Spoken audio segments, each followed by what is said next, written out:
Hey everyone, it's Shauna the Tax Goddess. This morning I want to go over just some clarifications of the clarification that the SBA put out regarding the PPP loans. Some of these are really important. So just a reminder, if you're not in our Facebook group, which is Tax Strategies That Save Entrepreneurs Thousands, or joined our YouTube channel, youtube.com/taxgoddess, do that now. Like, subscribe, bell icon, all those cool things. Okay, so let's jump into this. The PPP guidance, all right? So the biggest thing here is what we've been saying the whole time, okay?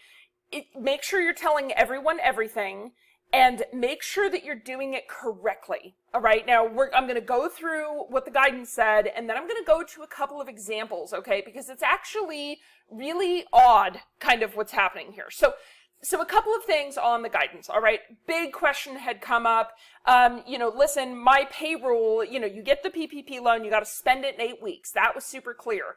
But for a lot of people, their payroll was offset from the 8 weeks. They weren't going to be able to spend all the money within the 8 weeks. I mean, there was just a lot of problems with payroll not lining up with the 8-week period.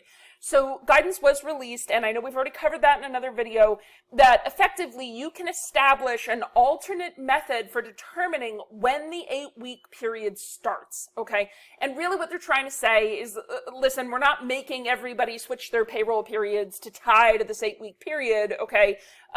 If you pay weekly, if you pay bi-weekly, if you pay quarterly, like whatever, right? You can tie your 8-week period to when you pay your payroll, all right? Now, I'm pretty sure they don't mean you can defer it by 6 months and then start paying. I don't think that's what they mean, but within reason, guys, okay? So try to be reasonable. The next one that has come up, clarification, the bonuses and hazard pay are both eligible for loan forgiveness, of course, as well as salary, wages, and commission payments to furloughed employees, okay? So those are all covered under the loan forgiveness.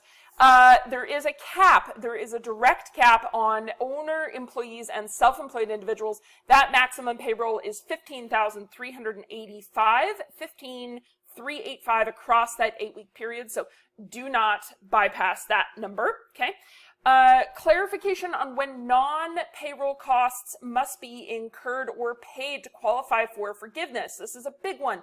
Now, specifically, those costs must be paid within the 8-week period. So if you have to move that, it's whatever's paid within that 8-week period, or incurred during the period and paid on or before the next regular billing date. Okay, now that one is a really interesting little caveat there, okay? Incurred during the period and paid on or before the next regular billing date. So make sure you're looking at the bills that have been incurred as well to see if those are going to qualify for you under your PPP. Now, those are for non-payroll costs, okay? So your rent, your utilities, those kinds of things. The new guidance also reiterates that in calculating any reduction of FTEs, full-time equivalent employees, employers can exclude any employees who have declined a good faith offer to return at the same pay and at the same hours as they were before they were laid off or furloughed. Okay, so basically, as I know we covered in another video, as long as you made the offer, and of course I would do this stuff in writing, make the offer, they refuse, and the offer is the same pay, same hours, you're good, all right? You get to calculate that in your full-time, your FTEs for your loan. Now, this one is really interesting, and there was a lot of rumors about this when all of this first started, okay? Realize that by taking the PPP, you are getting a loan from the government. They have now clarified, okay, this is now in writing, and I'm going to read this word for word so you guys have it, all right?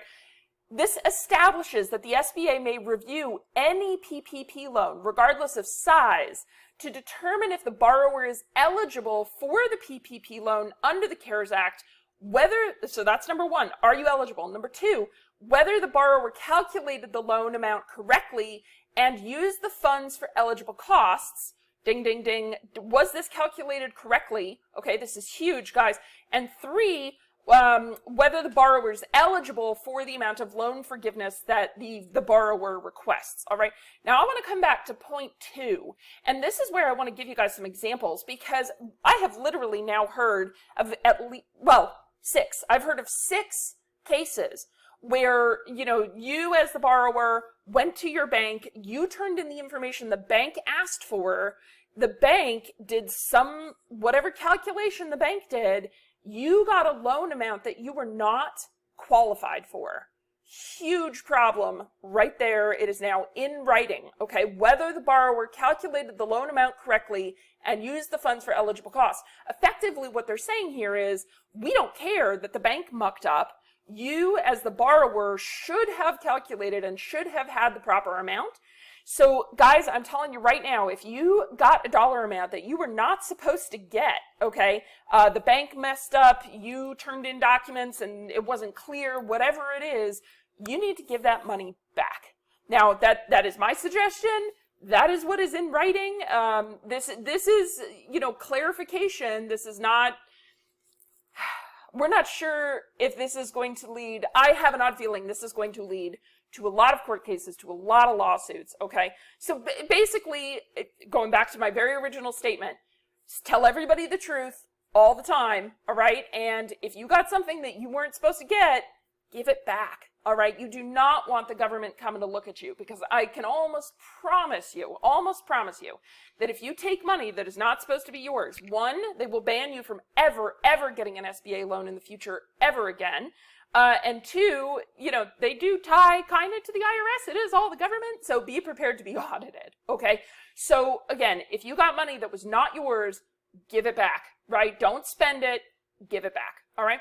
So I know there's been a lot of details, guys, and details just like this are the videos that we do all the time on our YouTube channel, Tax Goddess, youtube.com/Tax Goddess. And of course, in our Facebook group. So tax strategies that save entrepreneurs thousands. We'd love to see you in both places. And, guys, all of this PPP and all the EIDL and all of these things are leading to a very increased awareness of the lack of proper accounting, the lack of proper CPA advice, the lack of proper just CPA tax preparation, okay? Our firm, Tax Goddess, is getting calls from around the country saying, my CPA didn't even know these things, didn't even tell me to go get the PPP when it first came out, and Tax Goddess, you have been giving us this advice for free on YouTube, okay? So we would be happy to help you, all right? Give us a call. We'll put our booking link down below. Set up a time with us. We'd love to chat with you. We do bookkeeping. We do tax prep. We do tax strategy, which is our specialty.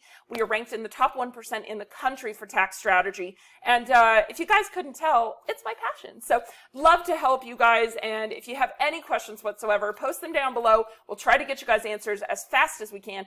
And we'll talk to you all later. All right. Thanks, guys. Bye.